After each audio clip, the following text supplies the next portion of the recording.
everyone, Katie here. I am so excited to head to Indianapolis in September for the brand new Midwest Arts Expo. There's going to be so many great aspects of this conference. There's going to be showcases, there's going to be PD sessions. I'm really super excited that there is a Theater for Young Audiences symposium on Wednesday during the conference and a specific TYA showcase. So happy and excited that they have made space for that part of the industry at the conference this year.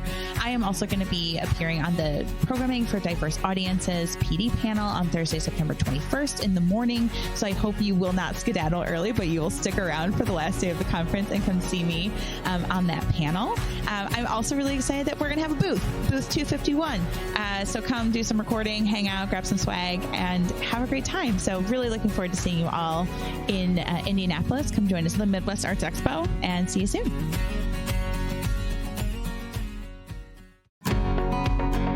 Hello and welcome to There's No Business Like, a podcast where friends and industry colleagues explore topics and interview leaders in our industry of professional theatrical touring.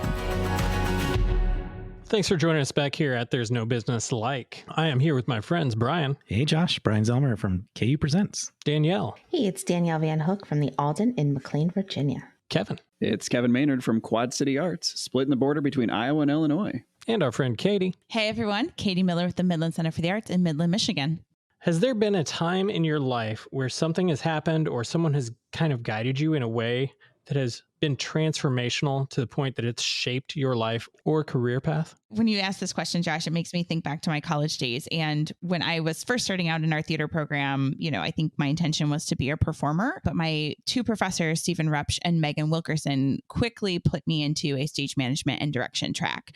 I think they really saw the potential in me to use both my right brain and my left brain together, bring that organizational side and match it with that creativity that I had, and put me into this track, which gave me, frankly, the skills to be an arts administrator. Like, I didn't know what that was. I didn't know that that's where I was going to end up. But being a stage manager, I think, is maybe one of the ultimate ways you can prepare for what we do, because you have to deal with the creatives and the organization and the production side of things and so I'm really grateful that they moved me out of kind of a performance space and into that direction and stage management track, because it really truly set me up for success as an arts administrator.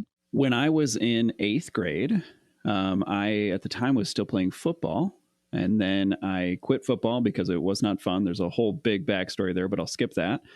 And then eventually needed to find an extracurricular, and the high school was looking for guys to be in the musical Cinderella. So I went and I was in the chorus for Cinderella when I was in 8th grade. But during that time, I met a woman by the name of Stephanie Adams. Actually, her name is Stephanie Taylor now. She just really encouraged me to stay involved in the arts and in performing. And so when I got to high school, she convinced me to join the speech team and the group interpretation and contest play and fall play, like everything. Honestly, without her, I wouldn't have realized just the impact of the arts. Like, I would not have gone down this path and definitely wouldn't be here today. I had a ton of people that played pivotal roles in my life and that changed the course of what I was doing. And I've already talked about my guidance counselor, so I'll talk about another one. My advisor when I was getting my bachelor's at Metro State, Dr. Marilyn Hetzel, who went by the name Cookie. Everybody called her Cookie. I was majoring in theater, and I already had the arts side covered, but our program was required to have a minor. And so I had no idea what to minor in. And she was talking with me and discovered that I really probably was pursuing a track to, we thought, produce theater. And she suggested I take a marketing class. And that opened up a whole new world. I did. And I fell in love with marketing, where I even left the arts for a while before coming back to realize that having both of these sides now, the arts and the business side, is what kind of steered me right directly towards the true love of my life, and that's arts administration.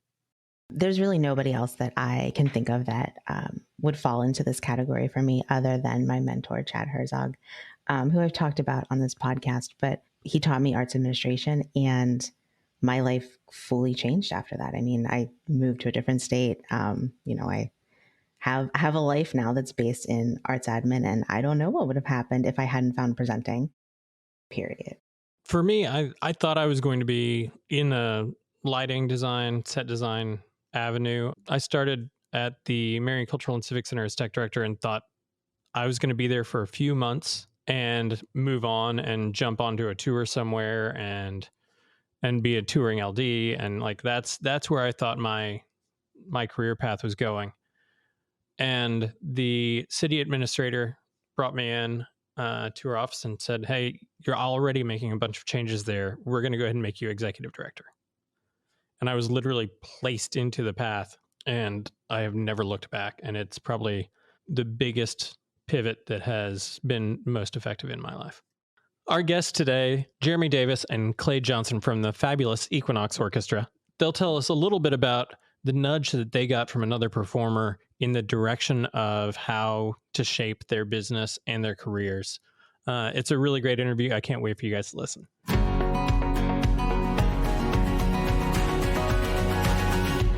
Hey, my name is Jeremy Davis, leader of the fabulous Equinox Orchestra. I play the saxophone and tell some of the better jokes. The best jokes are from me. My name's Clay Johnson. I'm the lead singer of the Equinox Orchestra, a lifelong friend of Jeremy Davis, and we've been doing this for 20-something years. We've been doing 20 years with the fabulous Equinox Orchestra. We've been doing it for double that in life. 5 years, yeah, for longer with other groups. Well, tell us a little bit about that. How did you guys get your start? You know, we met in the 7th grade in the band program, and the story goes like this. Basically, we ended up having every class together in the 7th grade, and our mothers figured this out at open house, and they made us be friends. It was a bit of an arranged friendship, if you will. Yeah. We rebuked this. It was not our choice. Our mothers chose us to be friends, and so it stuck, and it lasted. We went to high school together and college at Louisiana Tech University, and formed a lot of bands and performed together and lived together. We're roommates and all that kind of stuff, and just have remained pretty close ever since. In spite of our best efforts to try and separate from one another, it's been successful. So we've remained close. Yeah, we tell the story all the time, but it is unique. It's very unique. I mean, who gets to do all the phases of your life together with your best friend and end up doing a successful business and traveling all over the world together? So we're truly blessed to do what we do. Yeah, very, very grateful. When did you decide, hey, we're going to do music for our lives? West Monroe, Louisiana is where we grew up, and I know for me, for my family, it never was like doing music professionally. Never was an option. Like, it wasn't even something you even talked about, or like, yeah, you can do this or you can't do this. It just was like understood that there's no possible way that this could be an actual career. Oh, for sure. I mean, I went to college very specifically not to do it. I'm actually a 3rd generation failed engineer. Just for the record, that's like all 3 generations failed as engineers. It's my father and his father before him and his father before him. It's like, it's this thing. But I remember, being, pretty good at the saxophone, making first year All-State and doing all this stuff, and going into college with a scholarship to play saxophone, going into business, because my mindset was I could never make a living doing this. And I don't want to really, as much as it's my passion, I want to do something legit and then have this as a hobby. And then in college, like, this isn't legit. Like this isn't completely legit. Yeah, going to college, I was very intentionally not trying to be a professional musician. I was trying to do something that was a little bit more straight in the middle of the road. But the fact was, we didn't have a lot of money. I didn't have enough scholarship to pay for all of it. So I'm working for a living in the music business. We have a band that we started, and all the money in the world that I had come from me playing music. And that just kind of went through all of college. Next thing you know, I'm providing for myself playing music. And of course, I studied business, and that really informed my look at the music business. Because everything I was studying in school, I equated to the business that I was already running. So it just kind of started from there. And even for both of us, this wasn't our full-time jobs. Like, Jeremy had a job in sales, and he worked in radio and newspaper. And I was working with churches and ministry. And so what we did music-wise for a long time was a side hustle. And then Jeremy took the leap. What was it, 12 years ago? It was like 12 years ago to the day, which is crazy. It's like literally, I'd look at my calendar, but it's in the next 2 or 3 days that I leaped out of my sales job. I leaped out, just to be accurate with it. It's crazy though. You think about it. Have a great sales job with insurance, a wife who's a full-time mother, and 3 kids and insurance, right? And I was like, honey, I think I should quit my job. Wow. But we did the whole Dave Ramsey thing, paid off all our debt, and started to really kind of figure out, okay, I'm making this much money in my side hustle, and I'm making this much money in my day job, and this is my passion, and I'm doing it with about 20% of my effort. And I convinced my wife, and she said, let's do it. And we haven't looked back, man. It's been 12 years. So I imagine it didn't happen overnight once you dropped your job. Yeah, I was very specific, and I like to think I was very smart about it. I didn't just recklessly bail out and hope for the best. I mean, I had a plan, and I worked a plan for over a year before I quit the job. So it wasn't like there was not the same level of risk. So if there's a student out there in college right now listening and saying, hey, that's what I want to do. Mm-hmm. What was the plan? Can you give us some of the highlights? Yeah. Well, I mean, the simplest plan, the simplest part of it was managing our expenses, how much money we had to lay out versus how much money we had coming in. We've met so many students that we've joked about afterward, like that kid's going to have to be a pharmacist in his spare time to afford this trumpet habit. Yeah. Because not living beyond your means is the most important part of it. I mean, if you can not rack up massive credit card bills and not rack up massive car payments and all this stuff, then you can afford to do this. And that's exactly what we did. We paid off all the credit cards. We paid off everything.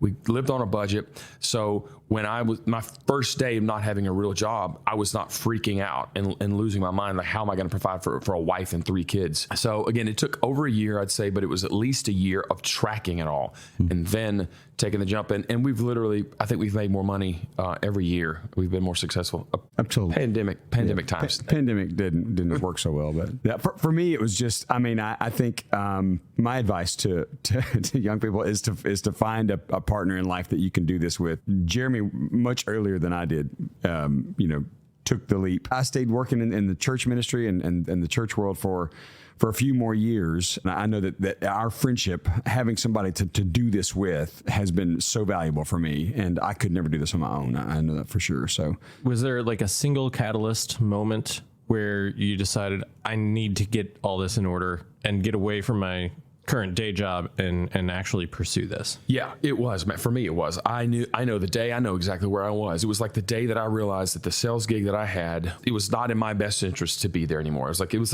like any other sales job. I mean, you got to hit numbers, you got to hit quotas, and you may crush it one month, and then you literally have to start over the next month. And there was some value. I mean, I really did feel like I helped businesses grow and help people realize their dreams. So I enjoyed that aspect of it.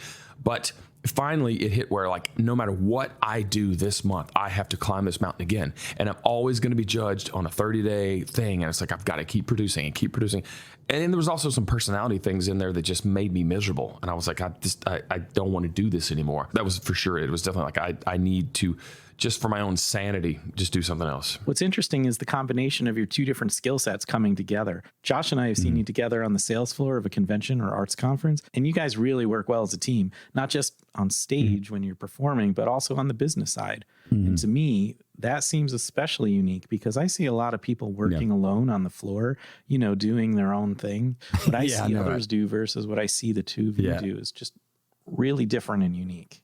Mm-hmm. And you both function with like that charisma of a southern pastor. Yeah, right. I wasn't. For me, I was not miserable, and in my other passion, and my other passion is ministry, and it's still something that I really, really love doing. And so I've just been balancing. Okay, well, I've got a lot of obligations here and a lot of obligations here, and so it's just been a matter of kind of shifting focus, really, for me. And for you, like, how did it click in your mind that it was time to go and lean heavier into the music and shift more forward into that passion? Yeah. What was that catalyst for you? Well, that was a long. It was a long road. I was serving at a church. I'd served there for 9 years at a church in Savannah. When I moved to Savannah, I said, guys, because they asked me to work at this church, and I wanted to work at this church, but I also wanted to do music. And so I signed on with the church saying, okay, I'm just going to do this 1 year at a time. And because I don't know what's going to happen with the music, and I need a lot of time off, which was really crazy. I can't imagine the church ever doing this. They're like, sure, come on, we'll give you all the time off you want. And so it started off with like, I need like 12 weekends off a year. And they're like, cool. Ludicrous. And then the next, after like 2 years, I was like, I need like 20 weekends off. And they were like, okay. So, but I would willfully say I need a pay cut because I have to be traveling more and more and more.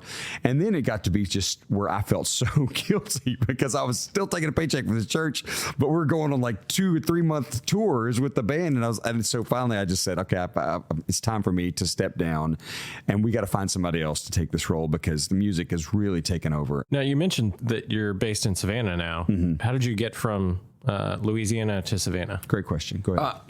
Well, Clay had done some summer work with churches there, and in Savannah. Sorry. Yeah. And one day he invited Meredith, my wife, and I out to just, he was doing a summer thing, and we're like, they had a beach house rented, so we came out and just fell in love with Savannah. Like, this town is hip, and we did it twice. And on the second visit, we were just kind of overwhelmed with how beautiful and historic and of course, if you back up years before, I'd made my wife a promise that we would move away from Podunk, Louisiana at some point, and I had no idea how I was ever going to make good on that. I bet him. I made a bet with him when he was still in Louisiana. I said, "Man, your whole family, all your failed generations of engineers have not left a 10-mile radius of North Louisiana for 400 years. You're not going anywhere." And I made him a bet he would never go anywhere. And I said, "If you ever do, I'll go wherever you go." He did. He said, "If you do it, I'll do it." Did you have some hope that this would break the cycle of engineering failure? I don't know. Perhaps. But it was, this part sounds made up, but it really is the truth. We were at Bonaventure Cemetery at the grave site of Johnny Mercer, right? That's legendary. In Savannah. It's a beautiful cemetery in Savannah. Legendary lyricist that wrote Moon River, Old Black Magic, 1,600 amazing songs. And my wife and I stood there and decided that we could do it. Like, we're like literally going to do this. And I was still working in radio at the time. And we left there, packed up our stuff, and we stopped off at, all of us, we were all in the car, we all stopped off at 2 different radio stations on the way out of town. And I said, "I'm a radio salesperson. I'm coming to this town. I'm going to crush it in radio, and I just want you to see my face because there's going to be a resume come over." And I ended up getting all the 3 of the jobs that I applied for and had to pick which one. And I did it for, again, a few years to basically completely restart the fabulous Equinox Orchestra in a new town with new people. And the very first job, the very first gig in Savannah was at the Lucas Theater, sold out, probably 5 times bigger than anything we'd ever done in Louisiana before. Wow. It was a big change. Yeah. Have you always been the fabulous Equinox Orchestra, and where did that come from? Because that as a brand, both of you are so associated with that. Where did that name come from, and has that always been the band? No, it wasn't. It started out, it's funny, it started out it just has a weird little thing. We had a... the official title for the IRS. Oh yeah, it's great. It's Jeremy Davis and the Fabulous Equinox Jazz Band. Oh God, it's awful. Because I get when I get my 1099, it's always from the. It started out. We had another very band wordy, very wordy, long for a marquee. Lots of vowels in there. We ran out of letters. We got to change the name. So the band that we had before Equinox was called Howard Shaft. It was the college band we played with for years, and the bass player for that band is the bass player for Luke Bryan, and the drummer for that band is now the drummer for Chris Stapleton. We learned a lot doing Howard Shaft. Howard Shaft, all of us, there were 7 guys, pretty much 7 guys, and we all went into the gig just understanding that we were going to split the money 7 ways equally. Whatever we made, we're going to split it 7 ways. And it was a pretty bad experiment in socialism because Jeremy would do all the work. I mean, Jeremy was the one that was hustling the gigs. He was doing the phone calls. He was doing the marketing. He was doing all the ads and all the things. And then we were all getting pissed off at Jeremy for whatever didn't get done. And then we're all splitting the money 7 ways. Oh yeah. And after a while, it got to be pretty obvious that this is not the way it's supposed to be. Like, he's doing all the work. And was Howard Shaft a jazz set too? It was like a funk band, like Parliament, James Brown. It was Tower Power. I mean, it was Earth, Wind, and Fire kind of stuff. And we did the bar scene and the college circuit. I mean, it was successful. We did like 250 dates a year. It was fun. But it was wild. There was obviously horns involved. Oh yeah, it was a whole bunch of horns. And I remember the day that there was a legendary singer named Gigi Shin, and Gigi was in a band called Chase in the 70s. You Google, I mean, the dude is legit, and he's since passed on. But he was kind of like a mentor. We became friends. I played in his band, and after Howard Shaft ended and I started this new thing, he's like, Jeremy, you're doing this all wrong. You're the one doing all the work. And these other turkeys, you're just dragging them along with you. You got to change that. This is your project. You need to pay yourself, and you need to pay them because they work for you.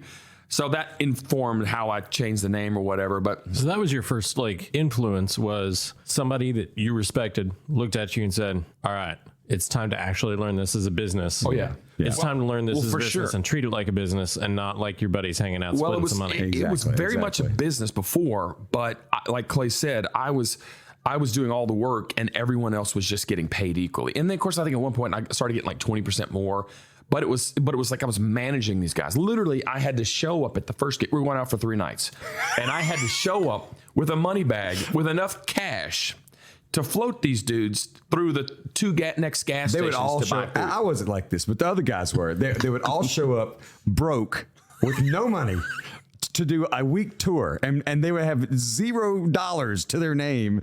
And so Jeremy figured out he had to have money to pay the guys beforehand so they could eat a burger on the way. And to I had gig. to plan the stops in the bus. I was like, if I stop at this place, it's going to be $65 for these idiots to get some food. And so again, man, we learned. I mean, we like to say we learned all these lessons the hard way, The wrong way. You know what I mean? And then after doing that for years, and then traveling all over the country doing it. Starting Equinox was just fresh. It was like all the lessons that I'd learned. As a business person, it was really, like you were saying, Josh, it just became like much more of a legit business. And it's just, gosh, it's grown. I mean, going from, nothing to hitting like, 1.2 million in revenue in one short little season. It was like, so we've come a long, long way. Mm-hmm. I love that the catalyst for you changing how you were doing it came from someone in the business saying, hey, you need to reevaluate. And that's what's the most wonderful thing about this industry and this business is that so many of us are so free to share, which is why you guys are here today. Absolutely. And so now that you have progressed and you move forward and you're touring a lot, what were the logistical issues as you started to do more and more that you had to overcome? Well, we have a bunch of logistical issues right now that we've never been dealing with before, and it's a long story, but we now have a tour bus, and with a tour bus comes it's a massive upgrade in lifestyle, the way and I mean just the way that you feel when you do the gig. I mean, because you're not driving all night. Driving all night, hands wet on the wheel. It's like I'm not doing that anymore. Like now we're literally sleeping in our own bed on the road in a bus with our whole band. But that's expensive. I see people complaining about $400 or $200 putting gas in their car. I mean, this thing is like over $1,000 to just fill up. Of course, you can drive 3/4 of the way across the country on that, but you've got bus drivers. So there are 1,000 logistical things on every gig. And of course, with all these extra responsibilities, we need a team. I mean, we've learned, and Jeremy, I give him credit for this. He had to, and it was hard for him to do this because he had to release some responsibilities. Like Jeremy's awesome at managing things and running things, but he had to learn how to trust other people to take some responsibilities off his shoulders, because he wanted to, he was the one that wanted to plan the thing and still have all the same duties. Well, after 30 years of doing that, it's hard to let that go. There were phases, it seems, and now you have Brooke on your team, right? Well, we got a huge team. Yeah, we got Brooke, we got Tommy, we had another 2 assistant. assistants. And so we have all these folks that it takes to put this thing together. And to that point, there's a book called Rocket Fuel that really recently has seriously influenced the way we do things. And it really talks about visionaries and integrators. Like most of the the world's greatest visionaries, they have integrators on the team. And the book talks about maybe 1% can do it all, but the rest of us can't. And what I've learned that is I am at my happiest when I'm just in my lane. I'm just doing what I'm good at. And I pass this off to this assistant, pass this off to Tommy, our musical director / social media manager, or I hand this to Brooke. And then Clay's got a set of things that he does really, really well. And I've come so far from being like this kind of control freak that had to do everything to now I'm literally miserable if I'm out of my lane. I'm doing something that I don't want to do. It's like, this isn't bringing me joy. I hate this. But that's been a really big part of the growth of our business, finding a team, like Clay said, that we all have our lane and we all have accountability, including me. That's the biggest part about Rocket Fuel. It's like, I'm not above any of this. I have to be accountable to what I say I'm going to do. And if I'm not, then we need to change it. And Clay's got to be accountable. And then Brooke, you talk about, you brought Brooke into the equation. Brooke's been great. Brooke is the one that, like, we realize she's the one that holds us accountable. Like, she will send us emails and shoot us texts. Have you done this yet? Have you taken care of this yet?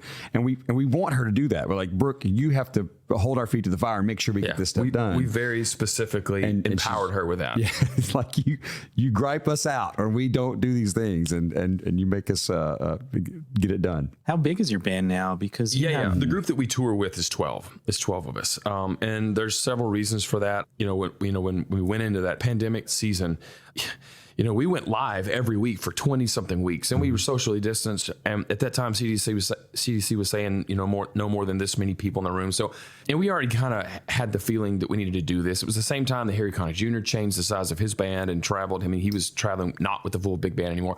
So 90% of what we do now is we called it the COVID-19 11. We've added one guy to it. So it's 12 of us. And then we'll expand it to a full big band of 18. And then we'll add strings. So it'll be 26. But 12 is the heart. Okay. That wasn't my question, but that was great information. I thought you asked how big the band was. No, I was just kidding. I like to tease you guys. But what I was trying to get at was that you have a core stable of musicians, and then you add you hire. And over the pandemic, it's great because we had the same, it really brought together the group that we have now, because before that, it was just, we have a roster of 250 guys that we can call all over the country to come do some work. But during the pandemic, it's like we have this core group of guys that are all relatively close. And we, for a year and a half, were just doing all the things together and got to know each other really well. And so But to your question, we do often add guys to the band. Like Clay was saying, we have our core guys that know the show, that do the show. But if we're doing a show, it's not even unusual for us to be doing a whole tour with the 11 or 12 of us, and then maybe 3 or 4 of those dates are expanded to 18. So in town, when we get to town, we will hire a couple of guys, and the skill set is very unique that we hire for. If there's a young artist out there listening that's getting their chops now, how do they find out how to get hired by a group like yours? It's funny because when we played your theater, we ended up hiring a local bari sax player. And again, the skill set that the jazz school hires for musically is perfect. I don't even have to know this kid's name. I know that he's going to sit there and he's going to play that part perfectly because that's all he's trained to. That's what he's trained to do. And we don't have to have a conversation about it. It's this really unique group interpretation of this music that's happening. Of course, we do a rehearsal. They can ask questions or whatever. You're asking about how would a young student get themselves in a position where they could get called upon. I think a lot of musicians find themselves in that place where they're just waiting for the phone to ring, which is most of the time it's not going to happen, right? There has to be this proactive going out and looking for making those opportunities, like going and knocking on those doors and making things happen. And so, for the ones that are on our team, a lot of the times they're the ones that are coming to us saying, "Hey, look, I'm in town." We get people all the time who email us. I'm in town. I'm a new musician. I heard about you guys. I just want you to know that I'm available. I'm here, and here's some video of me playing, and here's some things that I do, and here's my skill set. I can arrange some music. I can, play these horns or whatever. And so it's really kind of a proactive approach to making yourself available. Now, and within that, is there some value to, like, as a young musician going out and playing with as many people as you can? To expand your network, because so much of it is by just verbal recommendation. It absolutely is. I could tell you a dozen crazy stories about exactly that. People, and the young musicians, they go to the jam sessions, they go to the blues bar, they go to the jazz club, open mics, and do that. And it's a whole honestly, it's a whole skill set beyond just the music that when they really, really want the job that really matters. Because we've had a lot of young musicians come to us and we hire them and they may do a great job musically, but there's a whole other set of skills that they don't have, and we don't call them back. We do outreach programs where we talk to young musicians about this. Like if you finally luck up and get the job, that's 10% of it. The next 90% is showing up on time, having a great attitude, being eager to help. However, plug in cables, do whatever it needs to be done. Don't, you serve the good of the entire band, and you're going to get called back if you show up and are entitled and are a jerk and complain about everything. So much is personality, work ethic. Absolutely. Yes, I mean, or these days, I mean, I'll give you two extremes. There's one story of a masterful musician who came and played the part perfectly and did not look up from his phone the entirety of the 6 hours we were around him. The hang. Yeah. The hang before and after. It was just like he was a vegetable. We almost left him because we forgot about it. That's the truth. He was running after the bus. He was running after, and we had to make up an excuse to make him not feel so bad. It was our fault. So there's that. And then there's another extreme. I think this one is the most interesting because, obviously we have these devices that suck down all our brain cells and all our time. And it's important not to let that ruin the hang on the gig because there's so much personality. But there's another story that we tell where there's this musician who came play the same part as that guy years before. And I want to say this right. He played the part absolutely fine. There was nothing wrong with the way he played the part. But he was by far the least accomplished musician on the bandstand. And within 6 months, he was leaving with more money than anybody other than me. And the reason why is because he made himself useful to me. Valuable. He brought value. He brought extreme value, and he was a joy to be around. Like, if I was going to be there 3 hours early, well, he was there 3 hours early. If I was going to stay there 2 hours late, he was going to stay there 2 hours late. He was going to break his back so I didn't have to. And that is such a stark contrast to so many other musicians. They come in, and, I mean, to their credit, they're hired to do the job. And they come in and they play the part and they go home. No big deal. But the ones who really make impression, I mean, like I said, we were 11, COVID-19 11. Well, the reason we have a 12th man is because the guy showed up who was helping us do everything to the point to where I don't ever want to leave the house without him. And he happened to be he's so valuable. An ace sousaphone player. So on top of being the most valuable dude in the room, literally, we bring him out at the end of the show and he's playing the sousaphone, and it makes this huge celebratory exclamation point on the night. People remember. We took him to Israel. I didn't need him in Israel, but I spent several $1,000s because I wanted him there. Mm-hmm. And now even we're doing quintet gigs, we don't have the big band. He's there. So at the end of the year, that cat may end up making more money than some of our other really important people because he's figured out a way, like Clay said, to bring real value. Mm-hmm. Yeah. We've got to use my invention. All right.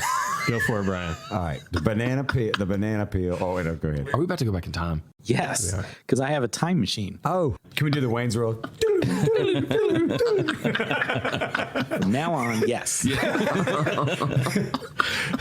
I want to go back to when you were both just starting college. What would you tell yourselves in terms of the advice or encouragement you needed to hear at that time? This is a Howard Shafter era. Back in the day. All right, this is a little bit heavy, okay? This is a little bit heavy. Oh, God. Here it is. I mean, it's simple, though, because I am telling you, I'm sitting here right now as a result of all of it. I couldn't have it. You couldn't have expedited me from this young saxophone player to where I'm not at all. I had to do all the saxophone stuff. I had to do all the business stuff. I had to do all the sales stuff. I had to fail and be miserable. I had to do every single bit of that, experience every bit of that pain that I believe that God used in my own personal life to create and to make me into the guy I am. Because I was also a scared little kid who was petrified of standing on stage. Now I'm literally the opposite of that. So yeah, I mean, I think that my advice to my college self, who was very scared of making big decisions, would be just don't be afraid. Just be bold and make those choices. I feel like there's some big things I missed out on because I was scared of failure, scared of screwing up royally. So just be bold. And I heard someone else say that your 20s are like a workshop. That's it. You know what I mean? And if you screw 30s, up 20s, 30s, but you're gonna do 10, 12 things that you suck at, and that's okay, because that's gonna inform you in later life and what you're good at and what you don't want to do. Yeah. We talked about mentors earlier. You guys have both become people's mentors. Mm-hmm. Today, what is the difference between what you each needed to be mentored on versus what you are asked about by new colleagues now. I could say this. We do love the mentoring, and it happens all the time. Like, I'll have people call me out of the blue. You don't know who I am. I have a big band in Dallas, and I know that you have a ministry that you also do. How do you manage the two of those? I'll spend all day talking about that. And it was the greatest conversation ever. You know, we talked about Clay being ministry, and the thing is, we've been able to merge our passions here, where we have our own nonprofit, where we have our own ministry. So we love to talk about all this stuff, and that's a great point, because what we need to be mentored on is different than it was a long time ago. Matter of fact, the whole rocket fuel book that I just told you about just came into our life like a year ago. And it was because, I don't know if you guys are aware of the global phenomenon of the Savannah Bananas, this baseball team. Yep. They're on ESPN, they're on HBO, all of this stuff. Well, there's the main guy, and then there's another guy. And the other guy's Jared. And the other guy, he spoke somewhere, and I just went to him and I said, I want to take you to coffee. And we sat down, and he's like, rocket fuel. This is what you need. And for me, it was the major upgrade in life, because it takes a team, and they're working in their strengths, and they're working every day at it. And it's completely changed the way we do things. So that's a little example of just a really recent mentorship for me, like to learn to make what we do better. I don't know if the advice changes. I mean, it's still the same principles of just being eager to learn, being and putting yourself out there. I remember when I was young, I had a mentor say, "Look, if you want to do something, find somebody doing that and go hang around them and just ask how you can help, ask how you can serve." And so I took that advice, and it's still I still hear that same advice, and we give that advice to people of like, find somebody who's doing what you love and go ask them, "Hey, can I carry your bags, or can I help you out, or can I sit at your feet, or can I buy you dinner, or can I just, what can I do to be around you to help you and to learn while I'm doing that?" And so that's been valuable. We all got connected by an artist named Dina Blizzard. Mm-hmm. She brought us together, and is how we got to know one another. Right. She told me that you mentored her when she first started doing conferences, helping her with things like where to get things printed and so on. It's weird, because I think that with Dina, I think we look at her as kind of a mentor to us, but with her, that was about a relationship, just being friends, and seeing somebody who's standing in a booth by herself, like, okay, well, let's go meet somebody new and talk to her and see what's up. So, and we've been doing this a while, and we do it all the time now. It's like, okay, well, like I saw her yesterday. I don't even know who she is. I mean, I think she's actually older than me. That's old. That's terribly old. God bless this poor woman. I'm sorry, this can sound terrible. I didn't mean it that way. Don't name any names. What I meant is that she's seasoned in life, but I know that she was not seasoned. Not getting better. It's not getting any better. She's not. She had no idea what she was doing, and I could tell in her face. She's like, "This is the first conference she's ever been to," and I was just like, "Look, and I just pulled her aside and said, listen." A long time ago, we had mentors that told us drop some truth on us. It's going to take some time. It's not a rush. It might take you 5 years to do that, because these presenters want to see you for a while before. Because they might be booking a year or 2 years out, and they're not, unless you're just overwhelmingly awesome. It might take a minute to build that relationship. And I kind of shared with her one huge tactic that Clay and I realized after years of doing this, that we're not really in sales. This is not about sales. I'm not trying to close the deal with you guys, right? We were friends a long time before we played either your theater. And the idea is we're just gonna be friends, legitimately friends with these people. And they know what we do is good. And there'll be a time when it'll work, and we're gonna need that work in 2 years. We're gonna need it in 5 years, and we're gonna need it in 10 years. So whenever it happens, it's going to happen. I can't force it. I can't force the close. You know what I mean? So I just shared all this with the gal, and I think she was encouraged. So she was like, "Thank you for talking to me." We met on the street, walking down the street in Minneapolis, like 10 years ago. Long time ago, yeah. And we were literally walking by a restaurant, and we all stopped to look at the same menu. And you guys were just like, "You want to have lunch? Let's eat." Let's eat. And so we ate together. Yeah. And we've been friends ever since. Yeah. And it was a few years before we actually worked together. Right. Me too. I knew them for years before they played my sure. And so it's all about, being open to those relationships and open to meeting new people within the industry, and then curating sure, that relationship and friendship. One interesting thing that I've noticed, and then Clay and I just talked about this morning, how most of the business that really matters for us, like the connections that lead to business, never happen on the floor, ever. They happen watching someone else showcase, or they happen hanging out and having dinner, or they happen last night, they happened on one of our buddies' tour bus who drove his tour bus, and we're hanging out with a bunch of other presenters, and we connected with this gal, and she loves what we do now. And all the other people in the room completely validated what we did, and we didn't have to do anything. So all of the magic happened completely not in any functioning part of the conference. It was just the hang. Yeah. You know what I mean? And that really, that was kind of The hang is important. The hang is always important. I see that. And there's some people that don't understand that who have been here a long time. Oh, for sure, man. Yeah. You're exactly right. Everybody has their way they make it work. For us, the hang is important, and for us, the hang is where it's where relationships are made and formed, and where our futures are established because of the friendships we make. But it is because of our philosophy over it. We're not trying to pressure anybody in sales. We're legitimately making friendships. We care about the people that we meet. We care about the artists, the presenters, and we build great relationships. And I know that there's real substance to that. I mean, we've had major life moments happen. I mean, even between us, where we call each other and talk to each other, on the phone about major things that are going, and that is really the proof that this is legit. We have great relationships here, and we're able to speak into each other's lives and be a blessing to each other. Now, granted, it doesn't always progress to being as deep as the friendships we have with you guys, but it really is. It's funny how some people don't seem to understand that, and you see them in the room, and you see them out, and it's like they're just all business. Yeah. There's no way you're going to get this down to 30 minutes, by the way. No, this is great. I think we got some good stuff in there. That was a good practice. So let's hit record now. Let's record it. All right. One last closing question. Okay. All right. So at this point in your careers, what is your favorite thing about this industry and what you're doing? My favorite thing about this industry is just spreading joy and seeing people's spirits lifted because of what they're experiencing, and the fact that I can get to be a part of that is very cool. And let's be transparent. That's whether you're on stage or on the conference floor, talking to people as they go by. Exactly. You guys are beaming personality out there. I love to be an encourager, and I feel like that's a gift that I have is to be an encourager. There's so many levels where people could be lifted in their personal life or in their spiritual life or in their relationship life or whatever. But if there's a way that I can somehow bring joy to that, whatever that element of their life is, then that brings me joy. That was a great answer. What was the question again? I forgot the question.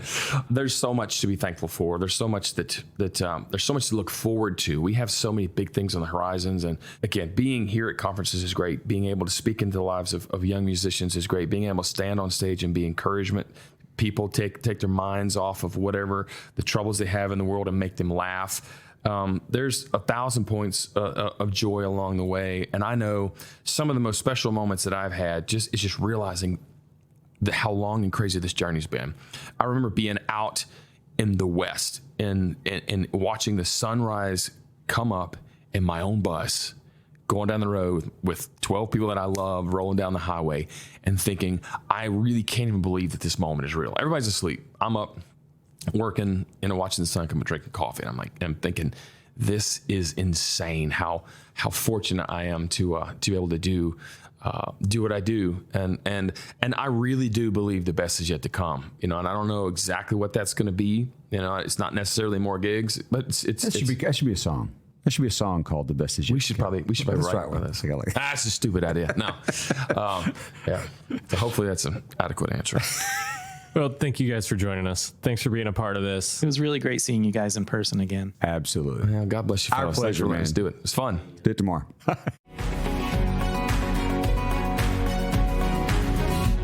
Josh, Bryan, thank you for that. Honestly, thank you to the Equinox boys. They are always a ball of energy, just really great to talk to, and honestly, really great to listen to in this interview. I'm curious, have any of you read the book that they talked about, Rocket Fuel? Yeah, no, definitely on my list. It's on my list. I'm definitely going to. I was actually nodding my head yes, and then I realized this is an audio podcast. It's an audio format. It is. It's a really fantastic book. I ran into it because of my father-in-law. And so when he was talking about like visionaries and integrators, he was talking about how like my father-in-law is a visionary. And he was like, I need somebody like Kevin who's an integrator. And I remember hearing that and being like, how insulting. Because what I heard was like, Kevin's not a visionary, which I felt really bad about. But when you like read the book, like it just shows you like how those like things really work together. And like, you really do need one of each on those. And it is like, it's a part of a series for entrepreneurial teams. And it is honestly like, it's a really fantastic book and a fantastic series. So I can't recommend that enough, just like them. I love the story of Clay and Jeremy's friendship, how they met when they were in school and their moms brought them together, and how they have been best friends ever since. And I think that's such a powerful reminder of the importance of collaborators and the importance of deep friendships and the value of having creative partners. I think so many times we want to strike out on our own, or we want to do things by ourselves because it's easier or it's faster, or we, just feel like, oh, I can't ask other people, or, I have to earn it myself. But I think theirs is a perfect example of how friendships and business relationships can stretch over years and years and years and really be a beautiful collaboration. So I think it just is a great example of how like we all can't do this alone. And having people to collaborate with and create with is really an important part of the process. So the part of the interview that I think I really enjoyed was when they were talking about getting the job is 10% and 90% is what you do when you show up. And I will say that 10% of getting the job can be very challenging in all different aspects of what we do. I mean, if you look back on it, the people that, you've kind of wanted to go back and work with, or the people that you've brought back, or the people that you knew were going to get set up on their next great thing, were the people that really took advantage of that 90% and really showed up when they got there and they got the job, and they asked what was next, and they asked why, and they got involved rather than being the one that almost gets left behind. I mean, that's like the perfect analogy. I mean, I'm glad that they didn't like leave that guy in somewhere. I mean, they did, just very briefly. They did. Luckily, he ran after the bus. But I mean, I hope that guy learned a lesson. My favorite part about that whole story is the sousaphone player, who is now so integral from a logistics standpoint that he's on every call, whether he's playing or not. I thought it was interesting that they brought back something that I think we hear a lot of times in these interviews, is that statement of, that I learned this the hard way. And I just keep wondering, like, why do we keep doing this to ourselves, especially like in this industry? Because consistently we know that all we have to do is pick up the phone, that 90% of people in this industry will happily tell you or share with you about anything that you want to know. And they even reiterated that fact of like, hey, just get to know somebody, do something. But I also find it interesting that, sort of early on, they didn't, until somebody kind of like reached out to them and then started, they learned that lesson. That's a common thing. And I was in that same boat. And I did, when I was new, I looked up and reached out to a lot of my colleagues in the region. And at the time, it was a different world. It was pre-pandemic, and people said, oh, why would I share that with you? Why would I tell you that? And so there are people out there like that. So first you have to know who to go to. When you're new, you don't even know sometimes. And like, if you're Josh and you're just thrown into the position, you got to learn that and play some catch up. Or if you were like me and you're like, okay, I don't know what I need to know. I know I'm missing some things. Let me reach out to some people that are around me. And then you get the wrong people. It's like that reinforces that kind of thing. Like, oh, I'm on my own. So one thing that I really liked is whenever they decided they were going to go all in, they took time and got all of their personal finances in order to kind of minimize the risk to their own families in jumping off the deep end. There was still risk, obviously, but by consolidating and getting rid of a lot of their debt and those things, to where they put themselves in a safer position for whenever they jumped off that cliff, they didn't have to all these payments that they had to be making at that time. And I thought that was just a really smart way to go about jumping off a cliff, is to minimize the fall. And so, and I thought it was interesting too. They kind of had to go through that first part of their life of saving money and working jobs that weren't necessarily fulfilling in order to be there. And, I think it's hard to be in that first beginning because you can't see what it's all leading to. You just don't know if it's going to happen for you. Another economic impact, though, is with them moving, poor Louisiana State or whatever the college was, lost their cash cow for engineering schools. So. And reflecting what Clay and Jeremy said towards the end of the interview, to get to this moment in time where they are right now in their careers, they wouldn't change a thing. They have no regrets. Everything that they have learned and gone through and experienced up to this point have made them the people that they are and have brought them to this moment of, creative fulfillment and success and joy, right, with their careers, with their families. They mentioned like all the pain too. And I think it can be really painful to go through failures or difficulties. And you kind of ask yourself along the way, like, am I ever going to get there? Am I ever going to find fulfillment, find my dream, meet my goals? But in reflecting on my own journey and listening to their story, like, it really is true that you have to go through all those ups and downs. And I think that can be really difficult for us in our industry because we do put so much pressure on yourselves. We all have these different goals in doing this work. And a lot of us are perfectionists, right? We've talked about this before, but I really just appreciated them being so firm in the belief that every single step along the way was necessary in shaping them and getting them to where they are. We're all midfielders now, and I think we all still feel a little bit of that fear of being bold and failing and not having another chance.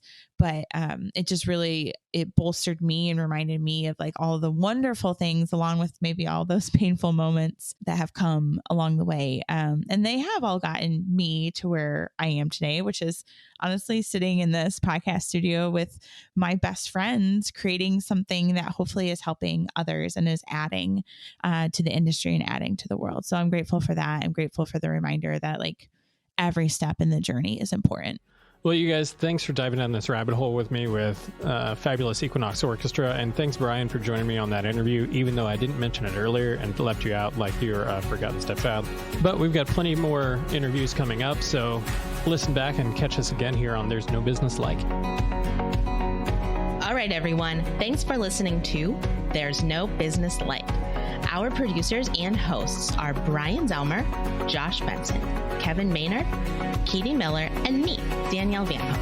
Views expressed in this podcast are ours alone and are not reflective of the organizations we are a part of. Keep up with us at nobusinesslike.com. There you'll find links to all of our episodes and socials. If you like this podcast, give us a like, a follow, a review, or our favorite, a 5-star rating. Oh, wait, what was that site? I got it, don't worry. It is nobusinesslike.com. Do I sound out bus-I-ness every time I type it? Yep, sure do. Stay in touch, my friends.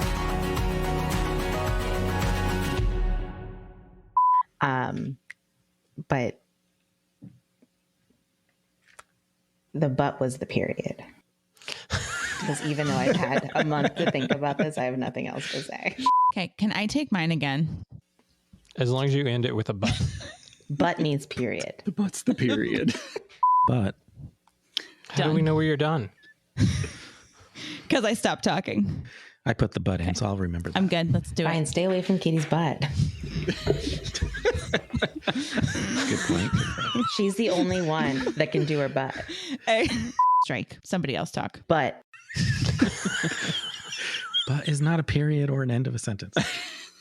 That's a good point, Josh, but Danielle didn't say but, so I'm so I don't know if you cut her off. yeah, I'm still paused thinking of my next statement. But